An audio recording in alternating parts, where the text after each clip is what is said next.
भावार्थक तद्धित प्रत्यय के अंतर्गत इससे पूर्व के वीडियो में आपको तल एवं त्व प्रत्यय के विषय में बताया गया था और आज के वीडियो में उसी क्रम में हम अगला प्रत्यय लेंगे इमनिच प्रत्यय। इनको हम कह रहे हैं भावार्थक एवं कर्मार्थक भी हैं ये, क्योंकि कुछ शब्दों ऐसे हैं जो कि कर्म भाव को दिखाते हैं। जैसे कि हमने कहा कि ब्राह्मण शब्द है तो उसको हम उसके कर्म से जानते हैं, या इसी तरह से कोई और संज्ञा लेते हैं तो उनको हम उनके कर्म से जानते हैं। उसके कर्म को जब भाव रूप देते हैं तो कर्म का भाव हमें पता लगता है जब हम इस तरह के प्रत्यय उनमें उन शब्दों में लगाते हैं। और कुछ शब्द ऐसे हैं जो कि केवल भावार्थक ही होते हैं, तो इसलिए इनको हम भावार्थक एवं कर्मार्थक दोनों ही प्रत्ययों वाला कहते हैं। तो ये प्रत्यय दोनों ही तरह के होते हैं, भावार्थक भी होते हैं, भाव को भी दर्शाते हैं और कर्म को भी दर्शाते हैं। तो उसी क्रम में तल एवं त्व के अंतर्गत हम अगला प्रत्यय ले रहे हैं इमनिच प्रत्यय। इमनिच प्रत्यय का इमन शेष रहता है और इमनिच प्रत्यय का इमन जब हम किसी शब्द में लगाते हैं तो वो इमा हो जाता है। अब ये इमा कैसे होता है, तो इससे पूर्व कुछ बातें जान लीजिए कि मैंने कहा पहले यहाँ देखिए कि ये तल का विकल्प है। ये बात इसलिए कही गई है क्योंकि तल प्रत्यांत जितने भी शब्द होते हैं वो क्या बनते हैं, स्त्रीलिंग बनते हैं, जबकि इमनिच प्रत्यांत जितने भी शब्द बनेंगे वो बनेंगे पुल्लिंग। तो इमनिच युक्त शब्द क्या होंगे, पुल्लिंग होंगे। तो क्योंकि इमनिच प्रत्यांत शब्द पुल्लिंग होते हैं और इमनिच का इमन शेष रहता है, अर्थात न इसके अंत में है, तो कोई ऐसा शब्द रूप देखिए जो कि पुल्लिंग भी हो और जिसके रूप पुल्लिंग में चलते हो और जिसके अंत में नकार हो अर्थात न हो, तो वो है आत्मन शब्द। तो जैसे इमन है वैसे ही आत्मन शब्द है, तो इसका जो शब्द बनाएंगे तो उसका शब्द रूप कैसे बनेगा, आत्मन की भांति। आत्मा का आत्मा, आत्मानु, आत्माना, तो प्रथमा व्यक्ति एक वचन में आत्मा रूप बनता है, तो इमन का भी इमा हो जाएगा। तो इस तरह से जब हम शब्द में लगाएंगे तो इमनिच का क्या हो जाएगा, इमा। आपसे प्रश्न पूछा जाए कि इमनिच का क्या शेष रहता है और विकल्प दिए जाएं तो आप केवल इमन करोगे, किंतु यदि किसी शब्द के साथ कहा जाए कि आप प्रकृति और प्रत्यय को जोड़िए, यानी शब्दों को में प्रत्यय को मिलाइए, तब आपको क्या मिलाना होगा, इमा, क्योंकि आप उसे रूप बना रहे हो। आप इमनिच प्रत्ययांत रूप बना रहे हो, ना कि उसका शेष अंश क्या है ये बता रहे हो। तो यहाँ तक आपकी समझ में आ गया होगा कि इमनिच प्रत्यांत जितने भी शब्द बनेंगे वो होंगे पुल्लिंग, और पुल्लिंग क्योंकि नकारांत है तो पुल्लिंग आत्मन की भांति इसके रूप बनेंगे। और ये तल प्रत्यय का विकल्प है। और इसकी अगला एक और इसका नियम है, वो कह रहा है कि र ऋतो हलादे लघो। किसी भी शब्द में जब हम इमनिच प्रत्यय जोड़ेंगे तो उस शब्द के आदि हल में, शुरू के ही व्यंजन में, आदि शुरू का हल व्यंजन, शुरू के ही व्यंजन में यदि लघु री लगा हो, छोटा री लगा हो, जैसे पृथु में प्री, ये री लगा है, तो उसके स्थान पर र हो जाएगा। तो ये क्या हो जाएगा, अब री का प्र, तो ये हो गया पृथु। ठीक है।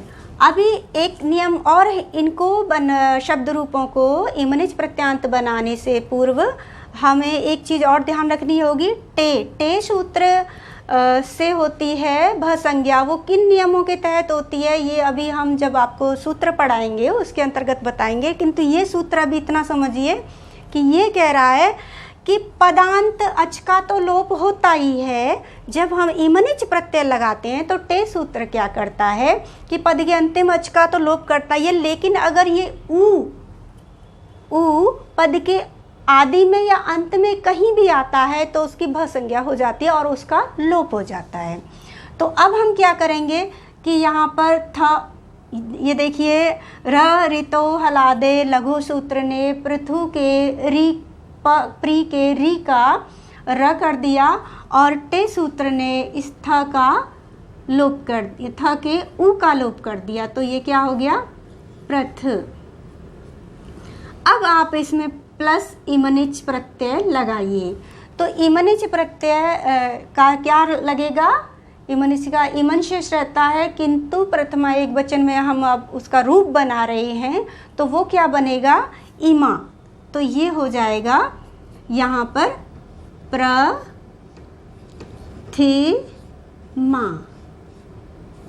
अब इसी तरह से अन्य शब्दों को, अन्य उदाहरणों को समझिए। उष्ण शब्द है तो उष्ण शब्द में आपको क्या करना है, यहाँ कोई परिवर्तन नहीं करना, केवल अंतिम स्वर का लोप करना है और ईमनिच का क्या शेष रहेगा, ईमा। तो ये क्या हो जाएगा, उष्णिमा।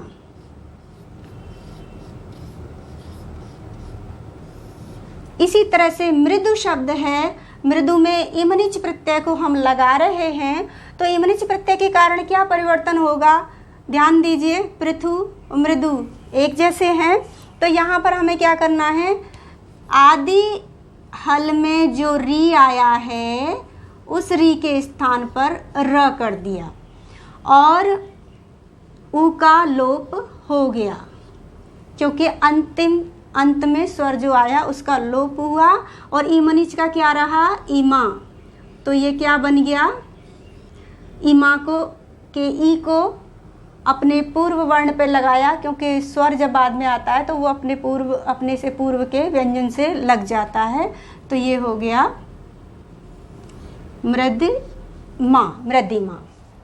अब आगे आइए, लघु शब्द है और इसमें इसका तो साधारण सा तरीका है, वही ल उ का लोप करो, अंतिम है, और फिर ईमनिच का ईमा लगाओ तो ये हो जाएगा लग ईमा अर्थात लघिमा।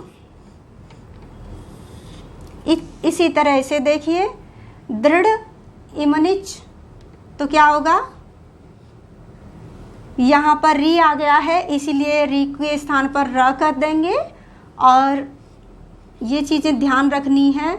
और ईमनिच, अब इसमें से अ को निकाला है लेकिन हमने ईमनिच के ईमा का ई लगा दिया तो ये दृढ़ के स्थान पर हो गया दृढ़ी और माँ, तो दृढ़ी माँ। इसी तरह से शुक्ल में ईमनिच को लगाया तो ये शुक्ली माँ, क्योंकि ल का लोप हुआ और ल के अ का लोप हुआ और फिर अ के स्थान पर ईमा का ई लगाया और शब्द बना शुक्लिमा। आगे देखिए, मधुर समझ में आ गया होगा कि इसका मधुर,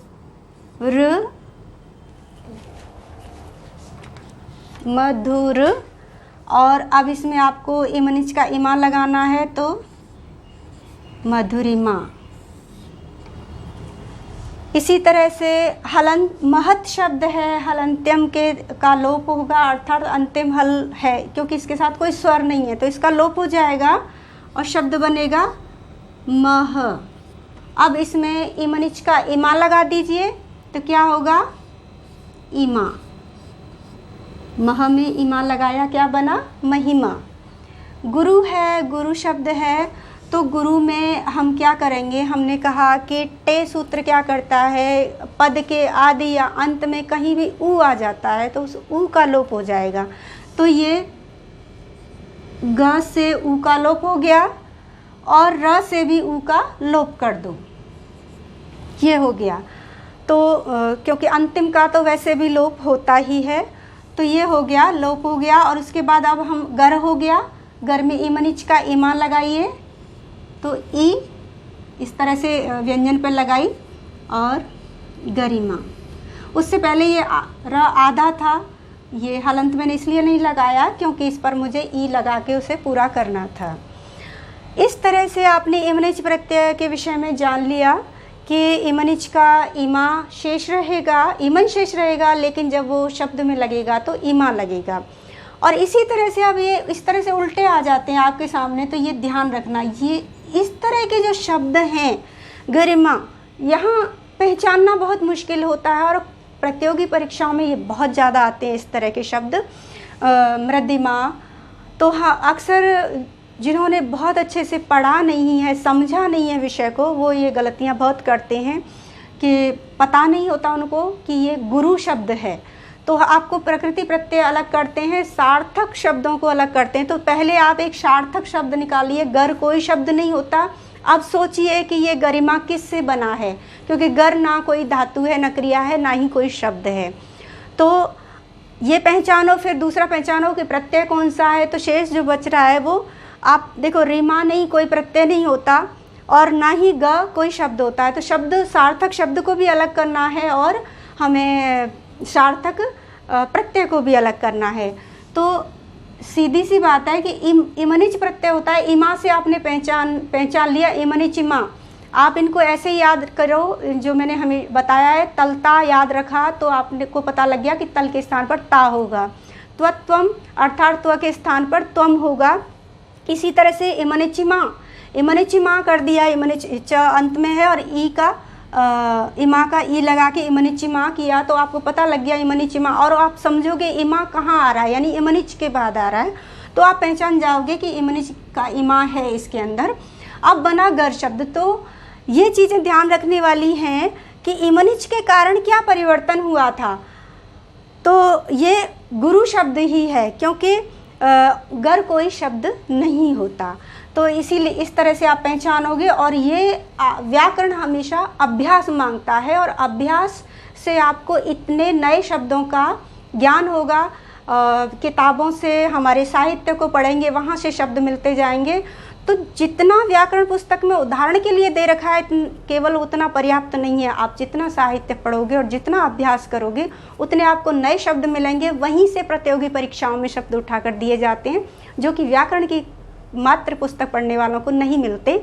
इसीलिए व्याकरण को टेक्निकल तरीके से समझिए, जिससे कि कहीं से भी कोई भी शब्द उठकर आ जाए। अगर आपको इसका फॉर्मूला पता है तो आप उससे करोगे, ना कि केवल उदाहरणों को रटने से। तो अगला हम इस तरह से हम उल्टा कर देंगे। मह शब्द है तो आपको पता है कि मह बचेगा। इमनिच इमा किया तो इमा किया तो मह बचा। और आपको पता है मह शब्द जो होता है वो सार्थक शब्द होता है महत। तो इस तरह से मधुर होता है तो मधुर प्लस इमनिच किया, महत प्लस इमनिच किया। दृढ़िमा आया तो र जो होता है वो री के स्थान पर होता है, दृढ़ शब्द होता है, और फिर इमा का इमनिच किया। अगला जो प्रत्यय है वो है श प्रत्यय। श प्रत्यय का य शेष रहता है। देखिए उसमें हमने क्या बताया था कि जो तल प्रत्यय है स्त्रीवाची शब्दों को बनाता है, भावार्थक स्त्रीवाची शब्दों को, और उसका विकल्प है इमनिच प्रत्यय जो कि पुल्लिंग भाववाची शब्दों को बनाता है। दूसरा कल के वीडियो में बताया था त्व प्रत्यय जो कि नपुंसक लिंग भाववाची शब्दों को बनाता है। तो यहाँ उसी के विकल्प में है श प्रत्यय जो कि नपुंसक लिंग भाववाची प्रत्ययों को बनाता है। तो क्योंकि श प्रत्यय युक्त जो शब्द होते हैं वो नपुंसक लिंग होते हैं, और नपुंसक लिंग का प्रथमा एक वचन में क्या होता है, अम होता है। तो क्योंकि इसका य शेष रहा है, अब य में अम जोड़ेंगे तो क्या बनेगा, यम। तो अब जब आप शब्द में इस श प्रत्यय को लगाओगे तो क्या लगाओगे, उसका शेष यम लगाओगे। तो अब और इसके नियम और जान लीजिए कि जब हम श प्रत्यय को किसी शब्द में लगाते हैं तो इसकी एक शर्त ये भी है कि उसका जो आदि स्वर है उस शब्द का, जैसे म है तो इसका आदि स्वर, आदि जो वर्ण है, जो हल है, जो व्यंजन है, उसमें क्या है, कौन सा स्वर है, अ है, तो उसकी वृद्धि हो जाती है। तो इसमें जैसे महिमा, मैं उदाहरण के लिए ले रही हूँ, इसमें नहीं लगेगा। तो इसमें महिमा शब्द का की वृद्धि, अ की वृद्धि क्या होगी, आ होगी। आप पहले वृद्धि को समझिए। वृद्धि क्या है, वृद्धि रादैच सूत्र है। तो वो क्या कहता है, वृद्धि हम किन किन को कहते हैं, ऐ को, औ को और आर को हम वृद्धि कहते हैं। अब मान लीजिए जैसे मधुर शब्द है, या मान लीजिए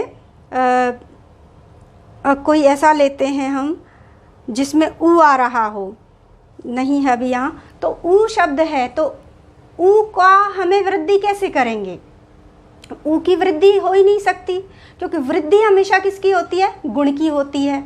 गुण के स्थान पर ऊ का आप क्या कर सकते हो, ऊ का आप गुण कर सकते हो या यण कर सकते हो, यानी ऊ के स्थान पर ये को यणाची से आपने व किया, ई के स्थान पर य किया, या फिर आद गुण के कारण आप उ के स्थान पर क्या करोगे, ओ करोगे, और ई के स्थान पर आप ए करोगे। तो क्योंकि ई और उ इनका होता है, या री इनका होता है गुण, वो होता है ए ओ अर, और जो गुण होते हैं, अब जैसे ई का गुण ए हो गया, तो जो गुण होते हैं उनकी होती है वृद्धि। तो हम यहाँ कह रहे हैं कि हम सीधे, यानी सूत्र नियम तो वही लग रहे हैं, उसी नियम से हो रहे हैं, लेकिन यहाँ हम इस प्रत्यय के कारण सीधा उसको कर रहे हैं। तो यहाँ पर करेंगे उ का औ, क्योंकि पहले वो गुण हुआ, उ का ओ हो सकता है, और फिर ओ को हमने कर दिया औ, यानी कि उसकी वृद्धि कर दी। तो उ के स्थान पर औ हो जाएगा, अ के स्थान पर आ हो जाएगा, वृद्धि मतलब बढ़ना, मात्रा वृद्धि हो जाएगी, आ हो जाएगा, और ए के स्थान पर आई हो जाएगा, और जो री है उसके स्थान पर अर होने के बाद आर हो जाएगा। तो अब इनको आप ऐसे समझिए, और इसके देख लीजिए कि आदि स्वर की वृद्धि होगी, किंतु जो अंतिम स्वर होगा उसका लोप होगा। जो इनमें भी हो रहा है वो यहाँ भी हो जाएगा। और इनके नियम और क्या है कि ये वर्ण दृढ़ आदिव्य च, रंगों वाले शब्दों में, रंगवाची नामों के जो शब्द हैं वर्णवाची शब्दों में श का प्रयोग होता है। और दृढ़ आदि कुछ का तात्पर्य है दृढ़ गण, एक समूह है जिसमें दृढ़ से आरंभ होकर कुछ शब्द आते हैं, उन शब्दों के साथ हम दृढ़ श प्रत्यय का प्रयोग करते हैं। और दूसरा कह रहे हैं शूर जड़, शूर बहादुरी वीरता, या जड़ जड़ता, ये ता प्रत्यय लगा के बता रही हूँ, तो तल प्रत्यय। तो शूर जड़ ये गुण हैं, इस तरह के मूर्खता ये गुण हैं। तो या विद्वता, या कुछ भी इस तरह का हमारे जो ज्ञान, ये गुण होते हैं, गोरा काला, तो ये होते हैं गुण। तो शूर जड़ जैसे जो गुणवाची शब्द होंगे, उन गुणवाची शब्दों में भी जो किसी गुण को दिखा रहे हैं श प्रत्यय का प्रयोग होगा। दूसरा है ब्राह्मण गण, ब्राह्मण शब्द से आरंभ होकर कुछ शब्द आते हैं, उनका एक गण है, उस गण में ब्राह्मण गण के शब्दों में भी हम श प्रत्यय का प्रयोग करके उनको नपुंसकलिंग भाववाची शब्द बना लेते हैं।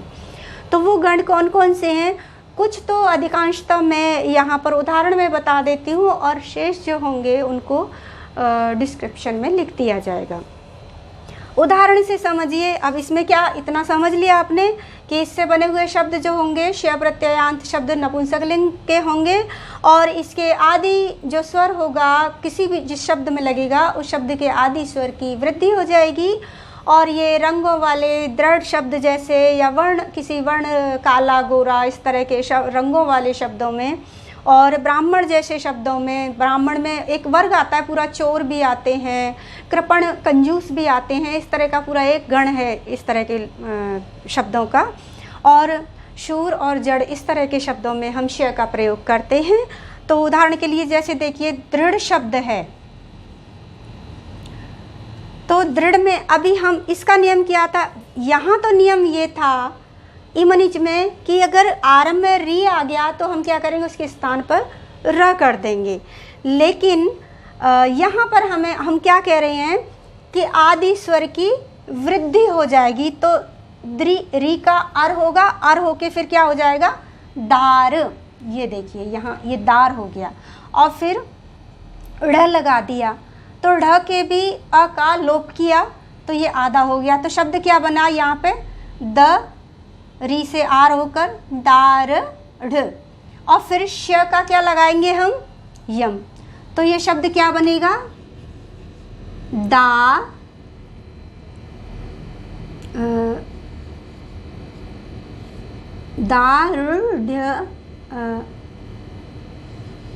आधा है। इसमें अगर हम इस तरह से पूरे शब्द को इस तरह से लिख देते हैं तो वो हलंत की आवश्यकता नहीं होती। तो ये हो गया दार्ढ्यम। तो दृढ़ श का क्या बना, दार्ढ्यम। अगला है मधुर। तो मधुर में हमने यम लगाया, श का यम लगाएंगे तो क्या बनेगा, मधुर। बाकी तो ठीक है सब, लेकिन आदि जो स्वर है, आदि वर्ण का जो स्वर है उसकी वृद्धि होगी, तो म के अ के स्थान पर हो जाएगा आ, तो ये हो जाएगा मा, फिर दु, अब जो र है वो आधा हो गया, तो और फिर यम आ रहा है, पीछे कोई स्वर भी नहीं आ रहा, इसीलिए हम उसे इस तरह से नहीं करेंगे, र को हमेशा इस तरह से ऊपर लिखते हैं। तो ये हमने यम कर दिया, और जो र आधा है उसको हमने कर दिया माधुर्यम, ये शब्द बन गया। अगला है चोर शब्द है, और उसमें हमने श प्रत्यय लगाया, तो श का क्या लगता है, यम, और उससे पूर्व क्या होगा, ओ है, ये देखिए, तो ओ की होगी वृद्धि, तो ये ओ के स्थान पर क्या हो जाएगा, ओ की वृद्धि क्या है, आऊ, जैसे ए की वृद्धि आई है, री की अर की वृद्धि आर है, और ओ की वृद्धि औ होगा, तो ये होगा चौ। र आधा हो गया, श का यम लगा दिया, र आधा ऐसे लगा दिया, और ये बन गया चौर्यम। अगला है ब्राह्मण, तो ब्राह्मण में वृद्धि पहले से हो रही है, और वृद्धि करोगे तब भी वो वृद्धि कितनी भी करो, आ के बाद एक आ ही होना है, तो ये हो जाएगा ब्राह्मण आधा, और फिर श का यम, तो ये हो गया ब्राह्मण्यम। सुंदर में ये आ गया, देखिए ऊ वाला उदाहरण है, तो ऊ का क्या होगा, पहले क्योंकि वृद्धि करनी है तो पहले ऊ का गुण होगा, तो ओ हो जाएगा, और ओ की वृद्धि क्या होगी, औ, तो ये क्या हो गया, स आधा रहा, लेकिन उस पर ऊ का वृद्धि हुआ, औ लगाया, तो ये हो गया सौ, फिर फिर द, फिर र आधा हो गया, और आधा रा तो ऊपर जाएगा, और क्योंकि य पर लगेगा, और श का य, तो ये यम हो गया, तो ये बना। अब इस र को लगा दीजिए जो कि आधा रह गया श प्रत्यय के कारण, तो ये हो गया सौंदर्यम। अगला है कृष्ण, और श का यम लगेगा, ये श है जो कि इस तरह से मैंने विकल्प में लिखा हुआ है, तो इसको क्या करेंगे हम, री का क्या हो जाएगा, अर होके आर, तो ये हो गया का। र को अभी आधा है, क्योंकि ये देखिए इस तरह का होता है, वृद्धि आ ये होगी, यानी कि ये र आधा है, तो इसलिए इसको अभी ऐसे लिखेंगे। फिर न आधा रह गया, क्योंकि अंतिम अ है उसका हो गया लोप, तो ये न भी आधा हो गया। और अब देखिए जो आधा र रह रहा है, र अक्सर आधा जो होता है वो ऊपर चला जाता है, यानी कि उसके स्थान पर अर हो जाता है, और वो अपने से बाद में जो आता है पूरा, जैसे श के यम का य आ रहा है, तो इसके ऊपर उसको आधे र को लगाया जाएगा, ये बनेगा काशुण्यम। इसी तरह से पिशुन का ई है, ई के स्थान पर ए होगा, और फिर आई हो जाएगा, क्योंकि हमें वृद्धि करनी है, श प्रत्यय के योग में हो जाती हैं वृद्धि, तो ये होगा ई के स्थान पर आई, पे शु, न आधा हो गया क्योंकि अंतिम आ को हटा दिया, और फिर श का यम लगाया, बना पैशून्यम।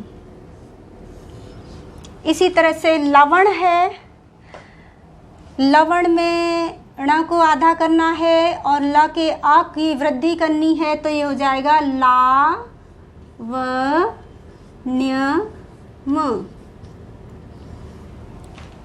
इसी तरह से अब और पूरे दिए हुए हैं, जैसे पांडित्यम है। अब आप इसमें कहा जाएगा कि आप प्रकृति प्रत्यय को अलग कीजिए, यानी शब्द में से प्रत्यय को बताइए कौन सा शब्द है और प्रत्यय कौन सा लगा हुआ है। तो यम किस में रहता है, और यहाँ तो पहचान भी आ जाएगी कि पांडित लिखा है तो पंडित शब्द होगा, तो या फिर ये कहो कि यम किस प्रत्यय का शेष है, तो इसमें श्यम, यानी कि श यम, तो श्यम याद रखनेंगे, यानी कि श का यम शेष है, तो यहाँ पर श्यम याद रखने से श हो गया, और श प्रत्यय लगने के कारण वृद्धि हुई है, अन्यथा पा नहीं होकर ये प है, और इसीलिए अंतिम अ का लोप हुआ है, तो त भी पूरा है और प में छोटा अ है, तो ये हो गया पंडित प्लस श। सौख्यम, तो सुख क्योंकि ऊ का औ हुआ है, वृद्धि हुई है, सुख प्लस श, सौख्यम। कौटिल्यम, तो ये होगा औ किसके स्थान पर हो सकता है, ऊ के स्थान पर, तो ऊ अर्थात कुटिल प्लस श, तो कौटिल्यम। ये हो क्या हो गया, शौर्य प्लस यम, तो ये शौर्य, इसी तरह से यम यानी कि श, शौर्य प्लस श। समीप प्लस श, तो यहाँ पर हमने क्या किया, समीप का स का वृद्धि करके सा मी प्यम, क्योंकि श का यम लगाया। इसी तरह से कृपण शब्द है, ये ऐसे बना था, इसको कृपण, क्योंकि देखो कार्पण कोई शब्द नहीं होता, कृपण अर्थात कंजूस, और श उसमें प्रत्यय यम, क्योंकि श यम याद रख रहे हैं हम, तो यानी कि यम जो हुआ है वो श के स्थान पर हुआ है। तो अब री के वृद्धि क्या होगी, कार, यानी कि री का आर होके आर होगा और फिर इसका आधा हो जाएगा, तो क्या बनेगा, कार प आधा न और फिर श लगा के यम, तो कार्पण्यम। अब इनको इस तरह से लिखेंगे, आधे र को आधे न को, इस तरह से ये बनेगा कार्पण्यम। इसी तरह से निपुण, ई का वृद्धि आई हो गई और श प्रत्यय लगाकर बन गया नैपुण्यम। भावार्थक तद्धित प्रत्यय समाप्त हो गए हैं, इसके बाद अगले प्रत्यय पे पहुँचेंगे। लेकिन इससे पूर्व आप को अगर ये पसंद आ रहा हो, अच्छा लग रहा है मेरा ये शिक्षण कार्य, तो लाइक शेयर अवश्य करें, सब्सक्राइब करें, ताकि आपको आगे आने वाले वीडियो की नोटिफिकेशन मिलती रहे।